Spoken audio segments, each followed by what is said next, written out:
Pemirsa, tim gabungan Reptiang Kewentenan Parkir Liar Selantang Margi Ring Pantai Matahari.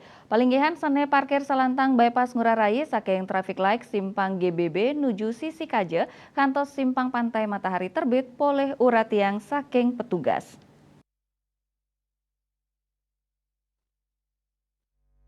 Tim gabungan taler kesarengin oleh Kasih Gakum di Sub Kota Denpasar, Kabid Dalops Kota Denpasar, Kanit Lantas Polsek Denpasar Selatan beserta anggota, Babin Kamtibmas Desa Sanurkaje, Babinsa, Satpol PP Kota Denpasar, Dishub Kota Denpasar, Organda, Miwah PD Parkir.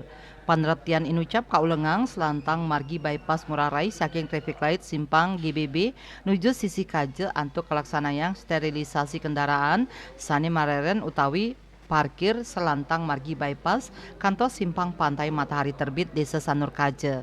Kanit Lantas Polsek Denpasar Selatan Ibtu Ide Bagus Gede Krisnayana Manua Bengewedarang parikrama inucap wantah kaulengang ring pelinggian sane parkir ngawak Selantang Margi Ageng Bypass Ngurah Rai nuju Pantai Matahari Terbit sane dangan pisan dados pikobet oleh pelinggihan tiosan sane jagi nuju wewidangan Pelabuhan Sanur. Panreptian oleh tim gabungan ring rahina kapertamo puniki sampun molihang kutus pelinggihan sane mangmurup inggian ketiga pelinggihan kaician tindakan penempelan stiker, tiga pelinggihan bannyane kekempesang raris malih kalih pelinggihan kenitilang. Rai Suwantara, Bali TV.